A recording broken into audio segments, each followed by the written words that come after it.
Sales Surge, Maximizing Revenue and Customer Engagement with Steven Sheiner. Unlock the keys to skyrocketing sales and amplifying customer engagement. Steven Sheiner, a seasoned senior leader with over 20 years of unparalleled expertise, will guide us through bespoke sales strategies tailored for ultimate success. Delve into proven techniques that nurture enduring customer relationships and optimize sales performance, and grasp the art of continuous growth through iterative refinements. Drawing from his expansive experience, which spans from guiding a web-based startup to IPO in just 14 months to serving on multiple boards and founding successful enterprises, Steven will illuminate the path to sales excellence. His passion for enhancing businesses' success through efficiency optimization and wonder-driven AI applications promises a session replete with actionable insights. Don't miss the chance to redefine your sales journey and captivate your customer base.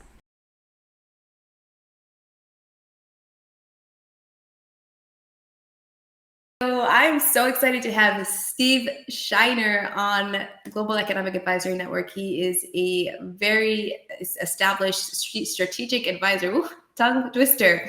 He is a very established strategic advisor, and he's going to help us understand how, especially in the last quarter, how do you maximize your revenue, or at least how do you set yourself up for next year so you do a lot better if you haven't hit your marks this year? So without further ado, thank you, Steven, for joining us today. My pleasure. And let's give a little background, I guess, for the audience, just so they can get a great grasp of who you are and why they should listen to you. I mean, that's usually the first questions that anybody has when they come across this like a virtual video of someone that they don't know. So I guess I've been involved in selling stuff for over 40 years. I've hired and trained 5,000 plus salespeople to sell direct to businesses. I've done a lot of direct to consumer selling.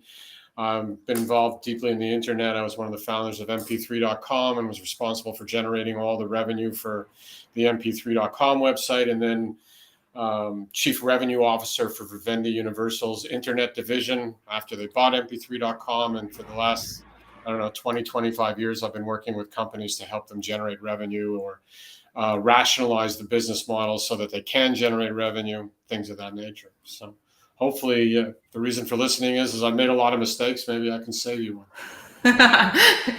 Yeah, it's a really good point. I mean, it's part of why I started Geen, right? Because my mission is to encourage other entrepreneurs to network more often, right? Because I think there's a valid reason to link arms with other entrepreneurs, because you rise faster. So the more information that we can get from seasoned entrepreneurs or experts specifically who have dealt with this, the easier our road path is. So I'm in alignment with that. That's part of the mission. Okay. Well, yeah. Just as an aside, I can tell you that if you're a young entrepreneur, going out and asking old entrepreneurs for help really works. No, it really does work. I mean, the fact of the matter is that once you're getting older, I guess you're starting to look back at what you've done, and you recognize that there were some people that helped you, and if you've done well, you want to kind of pay it back a little bit. And one of the ways you can pay it back is if you run into young entrepreneurs that are trying to do things, to share some time and give some help. So I think a lot of your entrepreneurs would be, the younger ones starting out would be very surprised at how receptive a lot of very accomplished people are to giving advice and to helping, not necessarily asking for anything in return, just willing to help because they feel they owe it. So, yeah. I mean, I can testify to that. Obviously, Steve is on the show. He's one of those people who's helping me. I wouldn't say that you're old, but I would say that you're generous with your time to help us. And yeah, that's pretty much been like the experience in a nutshell. It's just been like, wow, I wasn't expecting, that much grace, but it's. I'm sure you're running into it a lot, right? Yeah. I mean, don't get me wrong, you get both. You get the people who are like, no, is this a paid thing or not? The world is full of people that aren't very nice. No question about it. But yeah. you'll be shocked how many people are. Yeah. So, okay, given your expertise, people don't want to hear about our stuff, but they want to hear about what's going to help them this quarter. So given your expertise, let's say if I'm a startup, let's start there, because the audience is expected to be mixed, right? There's solopreneurs, there's small business owners and startups, and then there's seasoned entrepreneurs, maybe mid-sized enterprises. But let's start with someone who's just starting. Let's assume that they don't have a sales strategy in place. What are some of the things that they could think of to begin creating that framework as they're building their foundation for their business? Well, I guess the first thing I would say is then have a sales strategy. I mean, if you really don't have a sales strategy, then you're not going anywhere. Yeah. That's not to say that how you begin is how you end, because you learn and modify, but you have to have at least some basic understanding of what your first step is going to be or what that ladder looks like. So, um, again, it very much depends where you're going in terms of your business model. If you're consumer, you have to think one way. If you're business to business, you think another. So I'll start with business to business. If you're business to business, it's really about defining who your customer is and then understanding what it is that you have that will make that customer give somebody else's piece of the pie to you. So one of the biggest mistakes I think that a lot of startups make is they think that why wouldn't somebody do this because it makes a lot of sense and they'll just write the check and spend the money. But the truth is that there's a pie. And just because you showed up, that pie didn't go from 9 inches to 12.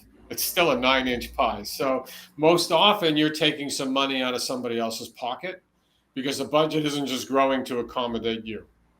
So you have to be able to articulate what the value proposition is to either get somebody else's money or because maybe you're saving money somewhere else, find it in that pie. So that's the first thing you have to have, and that's your sales strategy.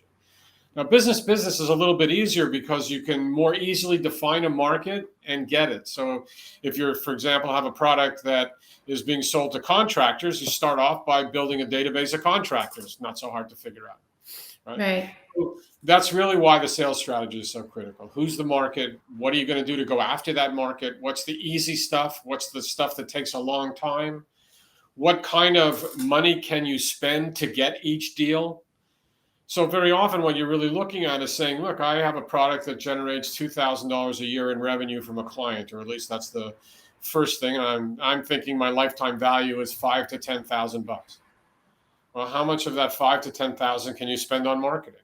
And so you have to sort of figure out what you can spend, especially at the beginning, what it's going to take, and figure out acquisition costs and all the sales numbers that go with it. So first step is build a strategy. And the second one is pay attention to the numbers. So as you're doing everything, recognize that everything you're doing is a benchmark for the future.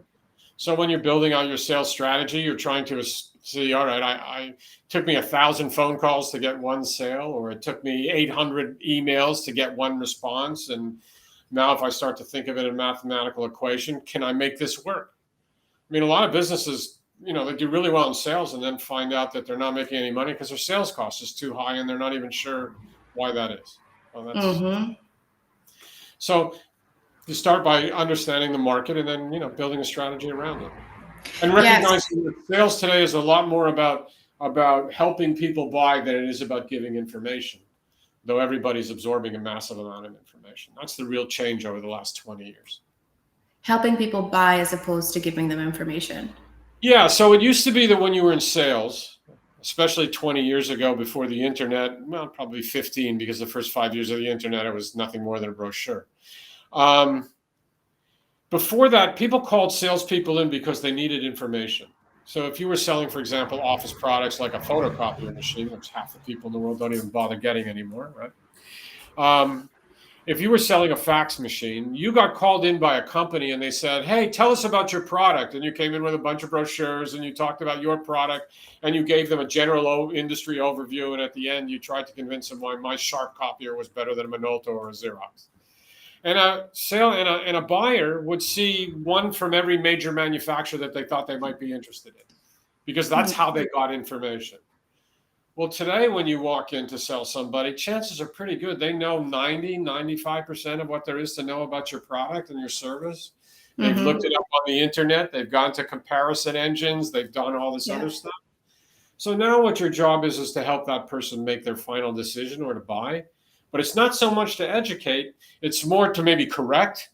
Maybe they have misinformation or they don't quite see the value of something as it should be. So there's a certain amount of education, but they're not looking for you to give them that education anymore. It's like when you walk into a car dealership. Do you know that today the average person only goes into 1.25 car dealerships before they buy a car? That means that really most people have already made up their mind what they're going to buy Yeah. before they walk in the door. So your job is to help them buy. And it's a Yeah. little different than selling, though it is selling. Yeah, I think you see that also in retail, right? Because that used to be, malls were a big thing in America, and now it's like this huge real estate problem. And on the brands end, they've shifted completely to how do we make this an experience for the shoppers as opposed to just providing the products on a shelf.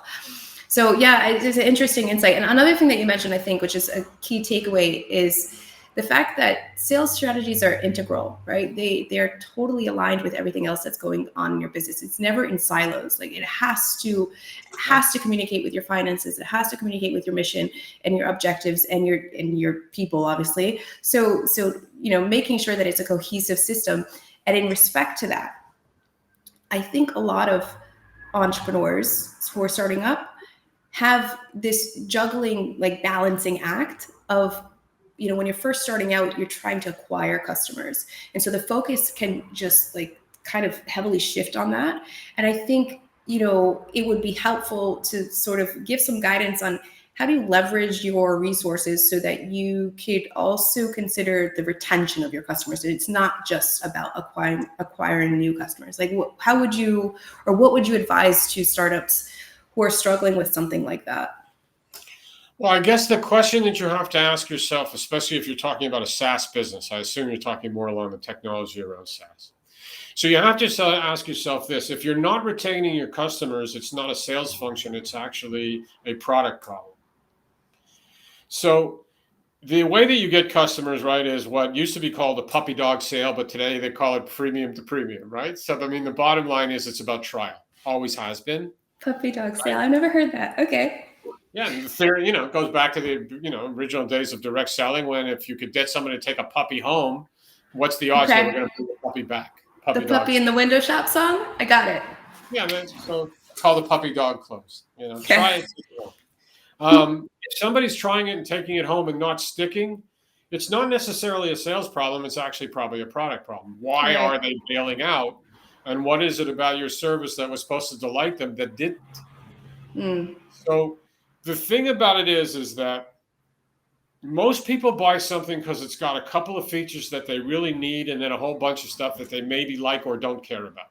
Right. So if your core product is not strong enough, in other words, maybe it's a feature, not actually a product, then you have a problem. But it's not a sales problem. That's a product problem. Now, you solve that by listening to the customer as much as you can and trying to find out what it is that you're doing wrong or that's not delighting them or what's the misunderstanding. I tried a product yesterday. One of the parts of the product was to do a search. I'm curious how they're building their database. They did one search, and then it didn't really work out properly because I don't read instructions. I'm typical, right?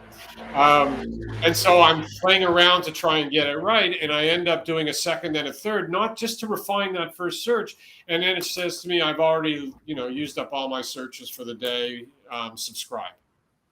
Yeah. Well, that's a sales problem.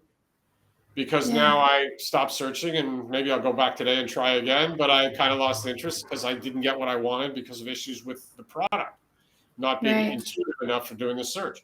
So I would not look at sales as the issue. I'd look at product. Yeah. My product doing what it's supposed to do.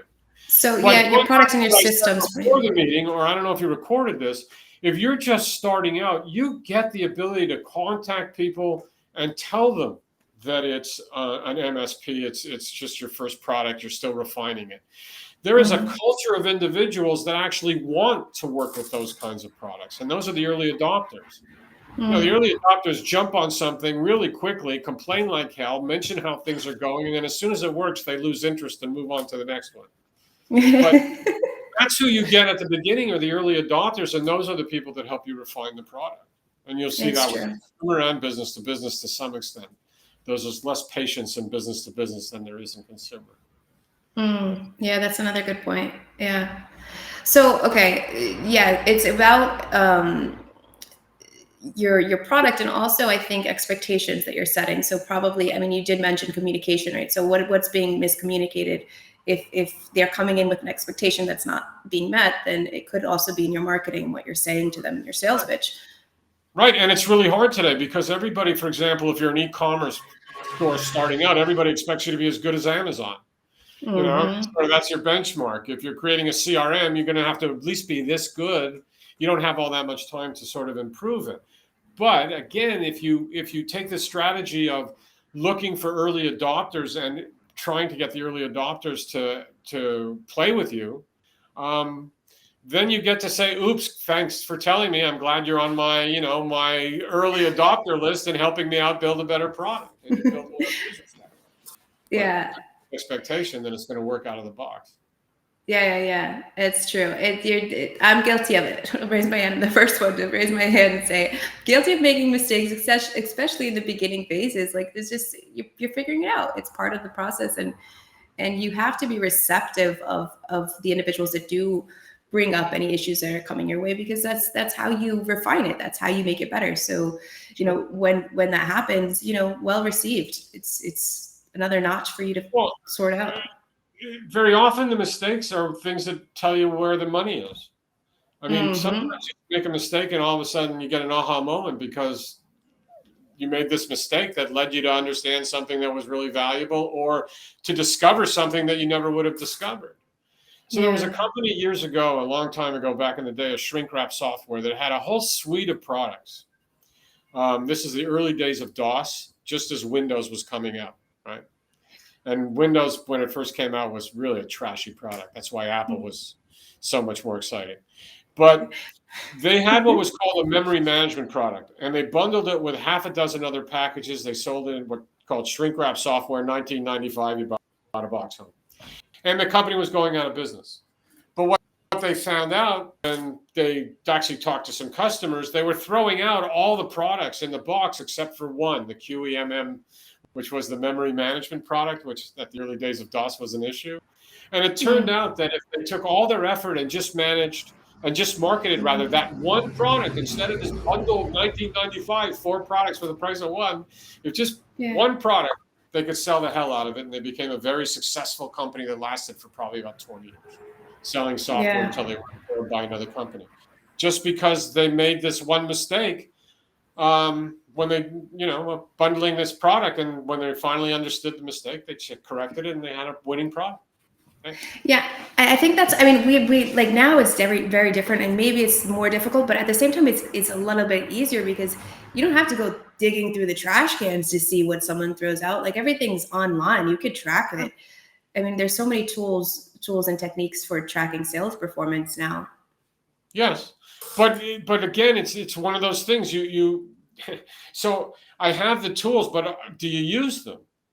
Yeah. So you have a lot of people that, especially early on, they're thinking to themselves, I got all these tools and everything else, but they don't really use them. So yeah, there are certain basics. If you're running a sales organization and you're selling business to business, even consumer, but different CRM, different way to work the CRM. Do you have a CRM? I mean, if you're not starting with that, you're dead. So sales process and putting all of that in place right at the beginning is really critical.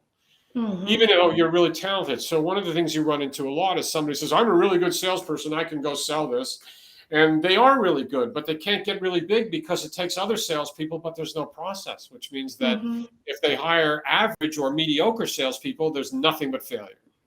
Yeah. And the key to being successful is not actually depending on one hot guy who can do all your selling, but having a process that makes even a mediocre salesperson successful.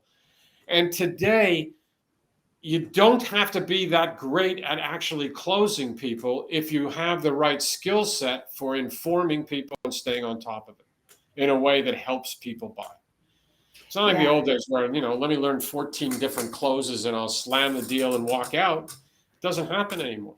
It's not how people buy today, especially in business to business.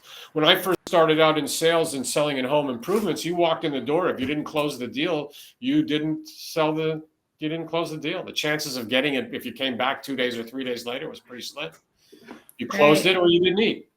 And so you spent 2.5 hours on techniques like the puppy dog close to try and get them to buy right then and there.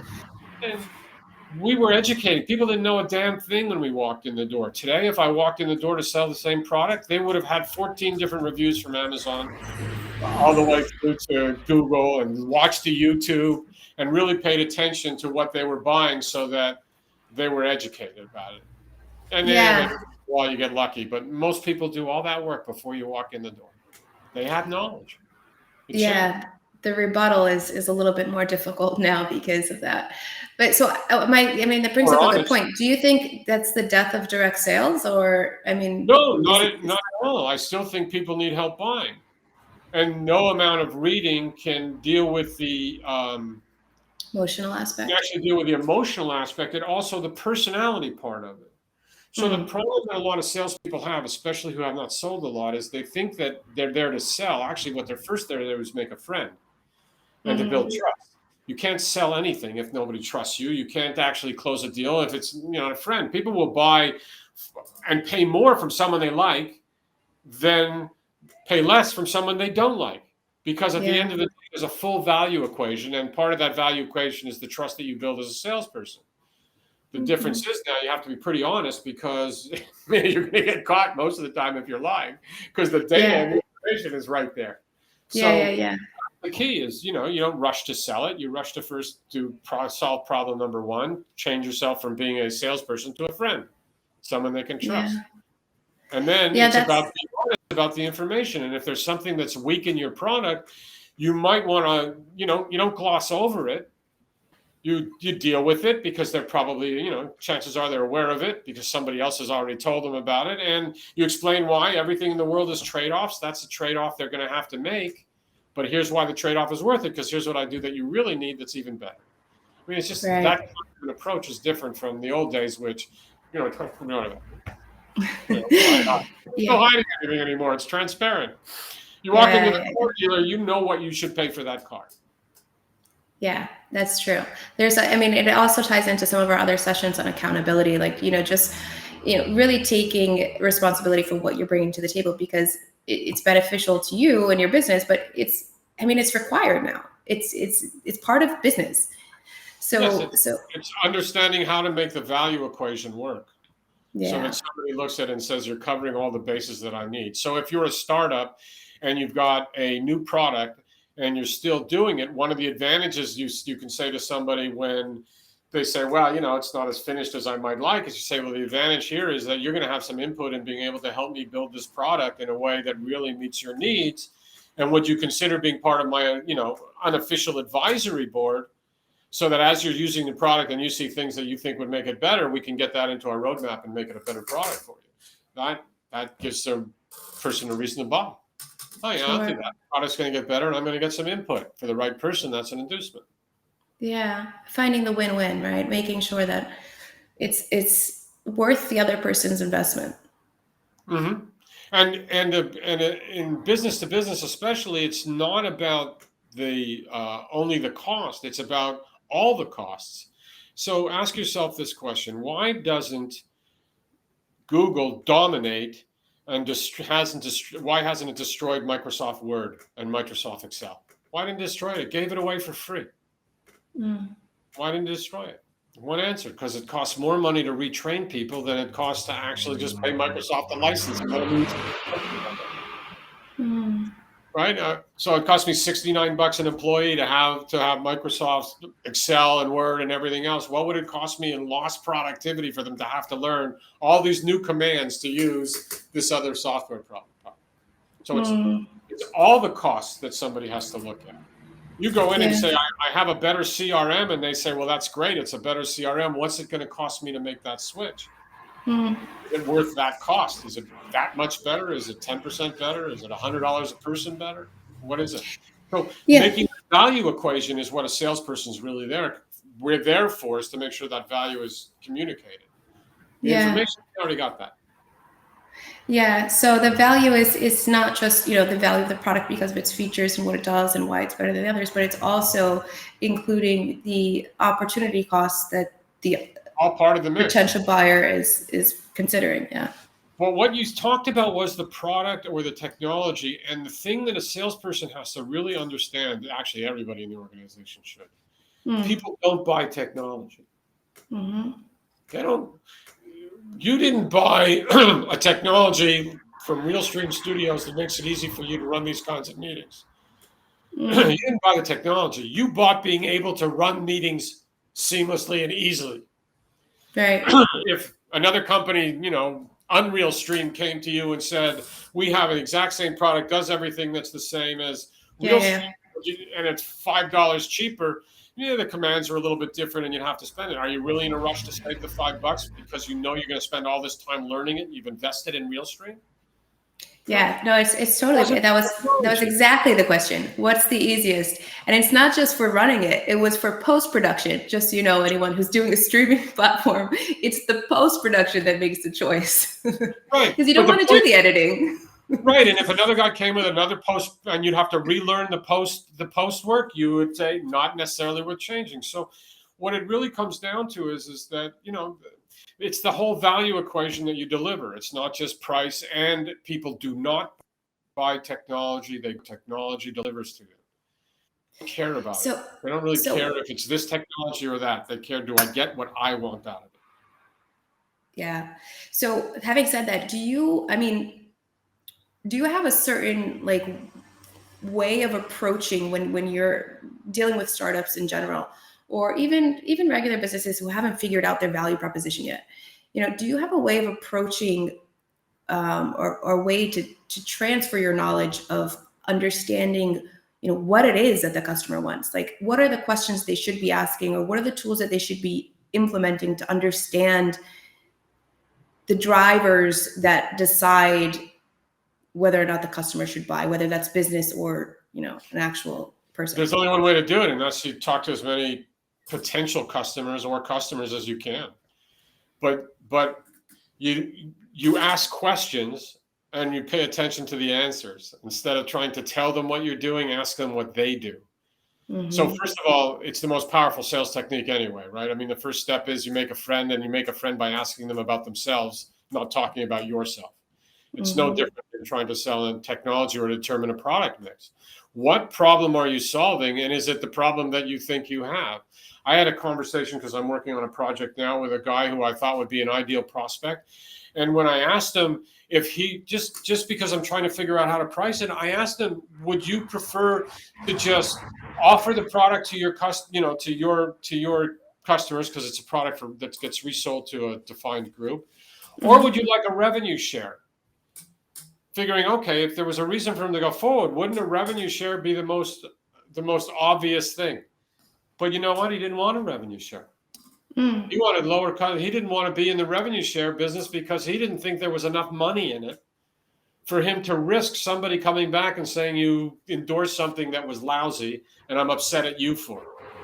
He'd rather just offer a better price and let his constituents, in this case, nursing homes, make the decision themselves. No, I Mm-hmm. would have thought the money motive would have been bigger, but I found out that no. In fact, the motivation I would get now after that conversation is if I was trying to sell him, which at the moment I'm not, I would actually go to him with a package that showed how by him taking advantage of this, he's saving all his people all his money because we've Mm-hmm. reduced the price to them, because that's Mm-hmm. his motivation. Now, I'm Right. sure that if I have this conversation with 10 guys, at least half of them are going to say, damn right, I want revenue share. Mm-hmm. But it So never would that's have occurred to that's me to another go after two offers. Now I have two. that's another good point. I mean, like, I know in the sales world, the phrase is thrown around quite a bit. Like, it's a numbers game. It's all about how many people you speak to. So how do you, as you're driving or leading a business, how do you manage which one is has the heavier handle on your steering wheel? Like, is it really a numbers game, or should you be doing more research? Well, you should have done the research to begin with, but at the beginning, it's a numbers game because the research is in the doing to some degree. Basically, almost all sales, I don't care what it is kissing frogs to find princes. The question is, how many princesses, how many frogs do you have to kiss to find a princess? So when you start out, I mean, if it croaks, you're kissing it. Over time, you begin to learn, well, that size frog isn't worth it. I Right. could kiss a million of them, and all I'm going to get is, bumps on my lips. But Right. that's all part of the refining process. But it also speaks to the kind of sales that you do. So over time, you start to learn that there are sales that are worth having salespeople that go visit because their enterprise are big enough, the volume is there, and they demand that level of selling.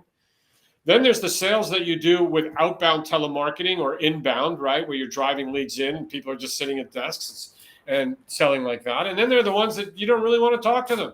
If they don't buy online, the cost of selling is too high, so you're just driving online sales. And as you learn your business, you might find out, for example, that if you had a CRM, you've got a high-end sales force going after big corporate business. You've got an inbound that's going after the people that'll spend $500 a month or more. And if it's just a small 1 or 2 man shop, buy online because I'm not going to spend the dollars on you. I am going to watch you and see if you're doing a lot. Maybe I'm going to move you up the channel, but I'm not going to start the channel with sales that way. And that's sort of how you look at it. You break it up, assuming that's your model. Yeah, I think, I started to drift to think to another thought that, like, a lot of entrepreneurs, or I wouldn't say entrepreneurs, I would say anyone who's starting to get interested, like they're a solopreneur maybe, or, they're just getting their toes wet. Their first, initial thoughts are, I need a website and I'll sell on my website. And I think they, completely forget that there's like a whole system that happens behind that, including your CRM, including the follow-up sales call that you should be doing once you've collected that audience, that interested or potential audience. And that's what actually evolves your business. Yes. Well, that's what makes it a business. Right. Yeah. I mean, having the website is basically what you think of it this way. That's kind of like your business card. The pivot, right? And then everything else is sort of going from there, or mobile app, whatever the case may be. But you've got to think about process. How so somebody comes to the website, just visits and signs up for my subscriber newsletter. What am I doing with my subscribers? And what's it worth to me to get someone to subscribe to a newsletter? I gave away 4 million CD-ROMs back in 2000 and 2001 at mp3.com. It was 103 of the best songs you never heard. It was loaded with a whole bunch of executables that we got paid for. So we were giving them away. We had probably $5 to $7 worth of revenue on every CD-ROM because of all the things that were on it. We couldn't give them away for free without spending at least $3 a CD-ROM to give away 1 million of them. It was hard to give away 1 million CD-ROMs, and they were free. So it was worth it because we had all the revenue from advertising on the CD-ROM. But, you have to figure out what's each customer worth, what's a subscriber worth, how do I fill the top of my funnel, and the level of sophistication very much depends on where you are in your business cycle. You don't have to be that sophisticated at the beginning, but the data that you don't collect and the understanding that you don't get will hurt you later on because you won't be able to scale it. You won't be able to understand what are the levers that paid off the most. And so maybe you're actually spending money where you shouldn't, or you're not spending money where you should. And that's all about having structure and planning. Yeah. And I think another thing that leads to is the agility, like how quickly can you pivot or shift? And I guess that depends on the size and also your systems, right? Your people's, your processes. So, well, it also depends on your mindset. Okay, so there is the mindset sometimes that people have is that they're wrong, I'm right, I'm going to hang in here until the very end, or until they finally come around and realize I'm a genius. And then there's the mindset that is, well, they told me I'm wrong, I'm going to jump and change right away, and you're jumping too soon. Because actually, there's the famous expression they asked Ford. It said, if I asked people what they wanted, they would have told me a faster horse. There is a truth to that. Right? There is a truth that what you're delivering is something that they didn't think of and necessarily didn't know they needed. So the sort of rule to live by is this: it's not a problem until there's a solution. What is, right? Yeah. It's not a problem. It's just, that's reality. Deal with it. Okay. But as soon as there's a solution, there's a problem. So very often you have to get people's mindset to believe that there actually is a solution. so that they can deal with the problem. Otherwise, I'm just living with it. I know that, people have a slightly larger left leg than a right leg. I'll live with it. And somebody says, oh, here's a solution. Put this in your shoe. And now people say, hey, you know what? I can solve my left leg, right leg problem. Well, great. Before that, I got a slightly longer leg. That's what. So if you jump too quickly, maybe you just left too early. Right. It's a hard balance, which is why 90% fail. Not to demotivate you. No, it's not. It's actually what makes the United States such a great country is that you can fail and do it again. I mean, think about it. Exactly. You're supposed to kill yourself. Very, very costly. But in the United States, you can fail a whole bunch of times. As long as you learn something from it, it's actually a good experience. So if you don't want to fail, don't go into this is great. I really want to fail. But out of a lot of failures, greatness has been. I mean, do you remember you're probably too young, what Amazon's original story was? The books? They were selling books? We are going to be the largest book retailer in the world and never own a warehouse. Oh, they didn't want a warehouse? I didn't know that part of the story. That was the story. He went out there and told everybody everything's electronic. I knew he wanted to. Any warehouses. I don't have to carry inventory. All I do is make profit because I have no overhead associated with distribution and holding product. So who today, other than Walmart, has more warehouses than Amazon? He pivoted because he knew he was wrong. He was right about selling electronic stuff, wrong about not having warehouses and distribution, because what he found out is if somebody buys 2 products from 2 people, you can't charge them 2 different shipping charges. Yeah. Well, how do I aggregate shipping? Not so easy. So that's, changed the business model. And the e-commerce was never very profitable anyway. It's all the other stuff, which is the other I think the problem was always the same, though, because he was looking to solve a logistics problem, right? Without the warehouse, he wouldn't have to ship the books. But now, I mean, he's resolved it regardless. Shipping just because you didn't have a warehouse didn't mean you didn't have a logistics issue. Just that without the warehouse, he couldn't solve it. But the point I was making is that there's a guy who told his story, realized it was wrong, completely pivoted away from it, and it's Amazon. Yeah. And there are a lot of other stories like that. And a lot of businesses that when you look at them, what they learned is that it wasn't their core product that made them any money. It was all the stuff they could do around their core product that made them money. Mm-hmm. If you look at Amazon and using them as another example, their e-commerce business isn't all that profitable. The marketplace is profitable. The advertising is profitable. AWS is profitable. All these other things. But actually, as a return on the amount of money they spent for the Amazon e-commerce of their own product, not better than Walmart. Right. All the things they could do because they did that. So that's the other thing that an entrepreneur has to look at. What other opportunities did their service create that they could monetize that once they have a customer can actually blow up the value? So that's part of the other thing they have to do. Yeah. So how do entrepreneurs start to recognize, I think, so when we're talking about established businesses, what tends to happen, they get pigeonholed in like their standard ways of operating, and they sometimes forget to look into the other lanes of what could be possible. So, how could we encourage them to start seeing that, or what kind of glasses could we lend them to be able to see it? I don't think you have to. I think the fact that they, took the plunge and went out and said, I'm going to start something new, has put them in the right mindset to look for it. Just the thing about it is, it's just, I don't know the answer. I think it's just making sure people understand. Don't be scared to think about doing something differently. Yeah. But I don't think there's a simple answer for that. But again, everything does come down to information. Yeah. So understanding your market, like just being in tune with what's going on. Yeah, right. Exactly. I mean, it's really knowing. I'm amazed how many times I talk to small business people, entrepreneurs, or have been doing it for a while, and you ask them about their sales and they don't really know it. Mm-hmm. They can't tell you exactly what they've done, how much they've done, what the margins are, and all that other stuff. Well,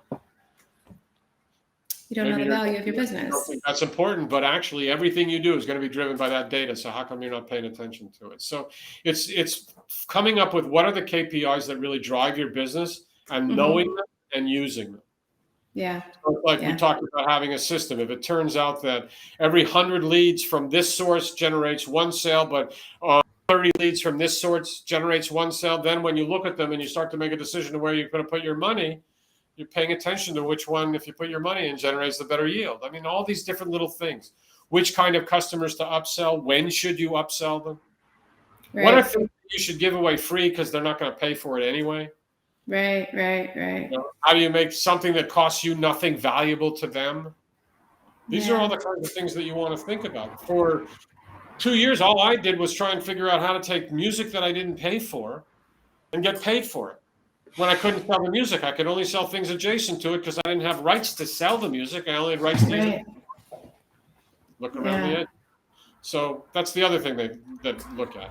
Very often they find out, like Quarterdeck did, that a feature is actually the only product people care about. Well, concentrate on that. Find the one that works. Don't waste your time. And as a SaaS business, don't waste your time constantly chasing the next thing the customer tells them that they want. If you only had this, I would buy, is death to most SaaS, because what ends up happening is they start making it for one person instead of for everybody.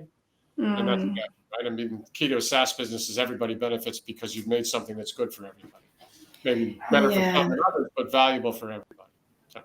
Yeah, so maybe a rule of thumb for them, like just know, weigh your numbers before you jump into a decision. Make sure that it makes sense. Like the market's actually there. It's large enough to cover the cost of entering it and all of that stuff. Right. And if I'm going to spend a lot of engineering hours building out a particular application, or it's something that my product does for one guy, are there another 100 or 50 or 2,000 or 1,000,000 like him that would want this product? And if the answer is no, then that one sort of gets pushed to a later date when you have time for it. Right. Because everything you do Catalog is about how you can maximize the amount of customers, not minimize. Right. Yeah. Oh, it was a pleasure, Stephen. I mean, honestly, I could continue talking to you the whole day. You are a wealth of information and so interesting. Not so good. No, don't undersell. That's not part of your deal. Yeah. So if you guys are interested, Stephen has been generous enough to offer 15 minutes of his time for free to anyone who's watching who may be struggling with your revenue and you're looking to maximize it. Obviously, come prepared. His time is valuable. So, have your questions prepared and know what you're looking to do and enjoy the generosity of him giving back, honestly. So let me pull that up if you're interested. The QR code is there. It'll give you access to his calendar, and it's also in the chat. The link is in the chat. The chat is in the link. Whatever way it goes, and just click on the link or use the QR code to get access to Stephen. Again, before I send you off, I want to say thank you. Express my utmost gratitude for your time and just who you are. I mean, I've been saying this to speakers. Honestly, it's not just that you were generous with your time. I think this is also a chance to acknowledge you and recognize everything that you've done in your whole career, and the fact that you're sharing it with us is just a moment of appreciation for who you are. No, it's my pleasure. Enjoy doing it. Enjoyed the call. Thank you. So just one quick last surprise question. Okay, so I have this mission of encouraging entrepreneurs to network more often, and so I'm doing that through this show and the platform and all of that. But I also, on reflection, I saw that you should probably lead by demonstration. So I'm testing this theory of 6 degrees of separation. So most of our entrepreneurs right now are on this, Q4 90-day sprint to raising their numbers. My mission, my 90-day sprint is to get on a call with Elon Musk. I want to have a conversation with him for one of the future series. We're talking about risk, like climate risk and AI risk. And he said something recently that I want to, just come to terms on. So I'm asking all the speakers, who do you know that might know him or might know someone who knows him who could potentially put me in touch with Elon Musk? You don't have to say it. Yeah, no, I don't know. I'll actually take a look. I'll see if I might have somebody. We'll take a look. Okay. The catch is you don't have to say it here. We'll share it. We'll share it at the VIP. So if you're in VIP, you get to see whether or not I fall on my face over the next 90 days with this ask, or if it's true. We're all connected by 6 degrees of separation. No, absolutely. So thank you. I appreciate it. And again, thank you for your time. Pleasure.